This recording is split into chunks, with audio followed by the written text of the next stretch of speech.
Hey guys, आप जिसे देख रहे हैं वो भारत के एक प्राचीन मंदिर श्रीरंगम के रहस्यमय भूमिगत कमरे की असली फुटेज है। इस भूमिगत कमरे की खोज 2015 में की गई थी और विशेषज्ञ इस बात की पुष्टि करते हैं कि यह एक विश्वसनीय वीडियो है। श्रीरंगम का यह मंदिर कम से कम 2000 साल पुराना है और इसमें कई पौराणिक रहस्य छिपे हुए हैं। इस कमरे की खोज होने की एक हफ्ते बाद अधिकारियों ने इसे पूरी तरह से बंद कर दिया और इसे ग्रेनाइट के ब्लॉक और धातु के दरवाजे से सील कर दिया, जिसे आप अभी यहाँ देख रहे हैं। अब इसके अंदर जाने और परीक्षण करने का कोई रास्ता नहीं है। इस भूमिगत कक्ष के अंदर ऐसा क्या था जो कि इतना गोपनीय है कि पूरी संरचना को ही सील कर दिया गया। मैंने यहाँ के कुछ स्थानीय लोगों से इस बारे में बात की है और वास्तव में ये हुआ था। 2015 तक ये प्रवेश द्वार ग्रेनाइट के पत्थर के ब्लॉक से बने दो दरवाजों से बंद था और इसे कैसे खोलना है यह किसी को नहीं पता था। अधिकारियों ने आखिरकार इस दरवाजे को तोड़ा और भूमि के स्तर वाले कक्ष में दाखिल हुए। इस प्रवेश द्वार के ऊपर किस चीज की नक्काशी की गई है इसे देखिए। यह निसंदेह प्रवेश को बंद करते हुए दो दरवाजों को दर्शा रहा है और यहाँ नीचे एक कोनिकल चिन्ह है जो जमीन के सीधे नीचे इशारा कर रहा है। ये साफ तौर पर किसी महत्वपूर्ण चीज की तरफ इशारा करने वाले प्राचीन प्रतीक होते थे। मैं निश्चित रूप से यह नहीं जानता कि क्या यही कारण है जिस वजह से अधिकारियों ने दरवाजे को तोड़ने और अंदर जाने का फैसला किया। जब अधिकारी इस जमीन के स्तर वाले कक्ष के अंदर गए तो उन्हें जमीन पर बनी शंक्वाकार खुदाई मिली। वे जमीन के उस स्थान पर पत्थरों को हटाने लगे और उन्हें पता चला कि ये एक भूमिगत कमरे की ओर ले जाती है। आप स्पष्ट रूप से देख सकते हैं कि ये कमरा भूमिगत स्तर पर है, लेकिन इस स्तर के भी ठीक नीचे एक और कक्ष पाया गया था। जिन मजदूरों ने इसे अपनी आंखों से देखा था वे इस बात की पुष्टि करते हैं।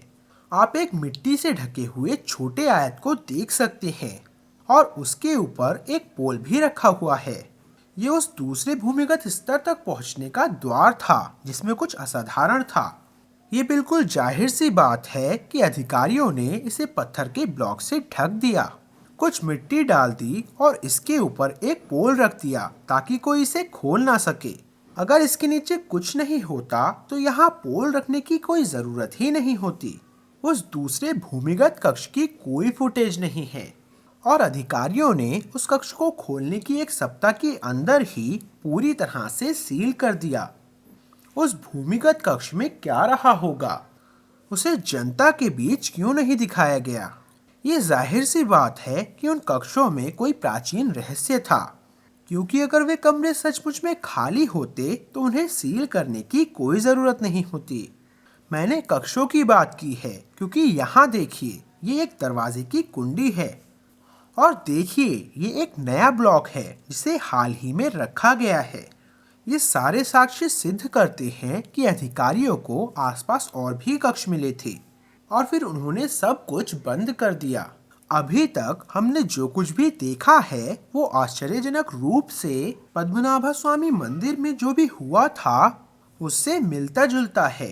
पद्मनाभ स्वामी मंदिर में भी बहुत सारे भूमिगत कक्ष हैं और वहाँ कम से कम 17 बिलियन डॉलर के बराबर मूल्यवान वस्तुएं मिली थीं, पर आखिरी कक्ष को तो अभी तक खोला भी नहीं गया है। पद्मनाभ स्वामी और श्रीरंगम के मंदिर अद्भुत रूप से एक दूसरे के समान हैं। दोनों ही भगवान विष्णु को समर्पित हैं। यहाँ तक कि गर्भगृह में रखी हुई मूल देवताओं की मूर्तियाँ भी एक समान दिखती हैं। क्या श्रीरंगम के इन भूमिगत कक्षों में भी पद्मनाभ स्वामी मंदिर की तरह बड़ी मात्रा में सोने और जवाहरात रखे हुए हैं? जबकि यहाँ काम करने वाले मजदूर इस बात की पुष्टि करते हैं कि एक बड़ा खजाना बिल्कुल मिला था। वे एक इससे भी ज्यादा चौंकाने वाली बात का खुलासा करते हैं। इनमें से एक कक्ष में एक 10 फुट लंबा धातु का बना विमान था, एक उड़ने वाला यंत्र जिसे हिलाने पर उससे तेज आवाज निकलती थी। क्या स्थानीय लोग कहानियां बना रहे हैं या फिर यहाँ सचमुच एक छोटा विमान मिला था? विश्व भर में हमने छोटे यूएफओ और उड़न तस्त्रियों की कुछ आंखों देखी वारदातें सुनी हैं। एक तो कैक्सबर्ग पेंसिल्वेनिया में भी दुर्घटनाग्रस्त हुआ था। लेकिन ये पहली बार है जब हम भारत में ऐसे छोटे पौराणिक विमानों के बारे में सुन रहे हैं। क्या प्राचीन निर्माणकर्ताओं ने इस मंदिर के भूमिगत क्षेत्र में एक विमान को सुरक्षित रखा है? अगर ये बात है तो उन्होंने जरूर इससे संबंधित कुछ नक्काशियां यहाँ बनाई होंगी। याद है, मैंने आपको बार बार ये दिखाया है कि प्राचीन निर्माणकर्ता हमेशा नक्काशियों के रूप में कोई संदेश छोड़ देते थे। यहाँ तक कि इस मंदिर में भी ध्यान दीजिए कि कैसे दरवाजों को खोलने और नीचे खुदाई करने का संदेश देने के लिए उन्होंने दरवाजे और कोनिकल चिन्हों की नक्काशी की थी। इसलिए मैंने इस मंदिर में बनी नक्काशियों की छानबीन शुरू की। लेकिन ये एक बहुत बड़ा काम है, क्योंकि इस मंदिर में 25,000 से भी ज्यादा नक्काशियां हैं। ये मीलों तक फैला हुआ भारत का सबसे बड़ा मंदिर है। लेकिन मुझे ठीक वही मिल गया जिसकी हम खोज कर रहे हैं। और यहाँ एक विमान की नक्काशी है, एक हवाई जहाज जो कि बीच हवा में है। ये सचमुच उड़ती हुई स्थिति में है।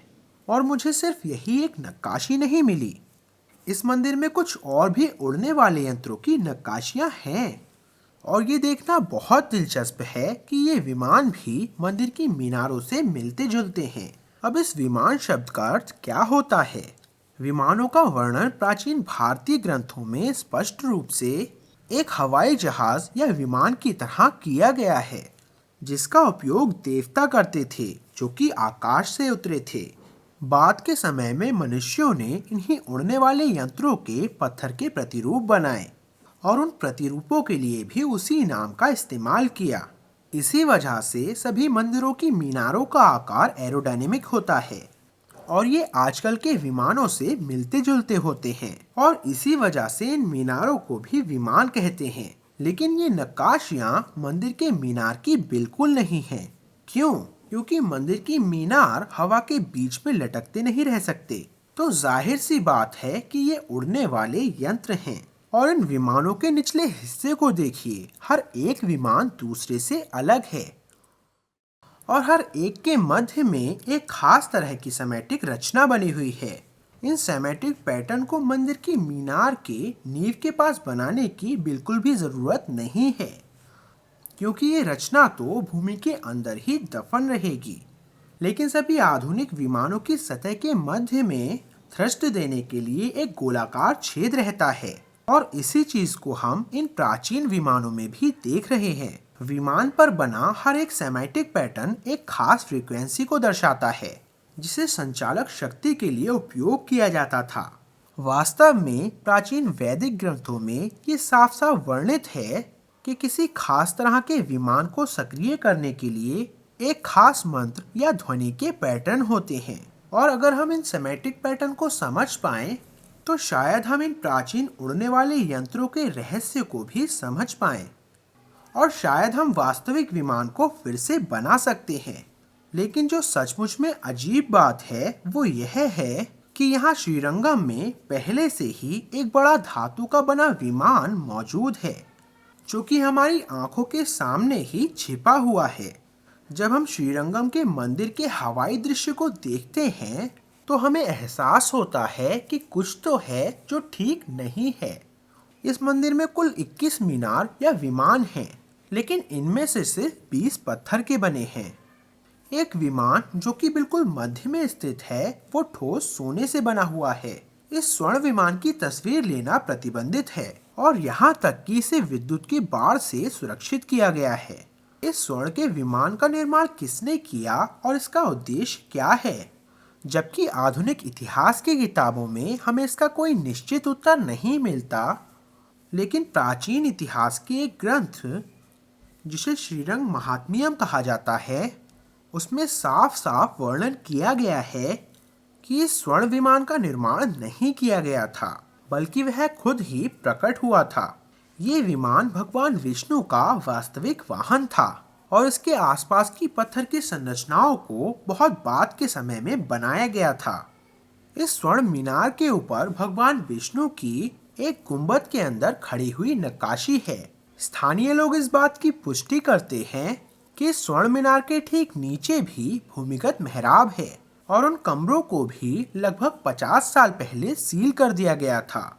इसका मतलब यह है कि एलोरा की गुफाओं की तरह इस विशाल मंदिर का क्षेत्र भी भूमिगत संरचनाओं से भरा पड़ा है। यही कारण है कि बहुत सारे क्षेत्र जैसे कि 1000 खंभों वाला हॉल बंद कर दिया गया है। देखिए कैसे ये संपूर्ण क्षेत्र पर्यटकों की पहुंच से बाहर है। मेरा मतलब है कि एक ऐसे हॉल में जाने पर पाबंदी की क्या जरूरत है जिसमें सिर्फ पत्थर के खंभे हैं। क्या ये इस वजह से है क्योंकि इससे होकर भी भूमिगत कक्षों में जाने का मार्ग है? लेकिन सबसे महत्वपूर्ण प्रश्न ये है, भूमिगत कक्ष में मिले उस 10 फीट लंबे विमान का क्या हुआ? क्या वो अभी इस कमरे में बंद है या उसे किसी दूसरी जगह भेजा जा चुका है? हम भारत के प्राचीन स्थानों में एक अजीब से पैटर्न को उभरते हुए देख सकते हैं। पहले पद्मनाभ स्वामी मंदिर, फिर द्वारका की जलमग्न नगरी और अब ये श्रीरंगम का मंदिर। किसी को संयोगवश लुप्त हुई सभ्यता के साक्ष्य मिलते हैं, लेकिन उन तथ्यों को आम जनता के सामने रखने के बजाय अधिकारी उसे जनता की नजरों से पूरी तरह छिपा देते हैं। वे हमें प्राचीन तकनीक की सच्चाई जानने से क्यों रोकना चाहते हैं? मैं प्रवीण मोहन, वीडियो देखने के लिए बहुत बहुत धन्यवाद। अगर आपको वीडियो पसंद आया है तो सब्सक्राइब करना ना भूलें। कृपया इस वीडियो को अपने दोस्तों के साथ शेयर करें और मैं आपसे जल्द ही बात करूंगा। बाय।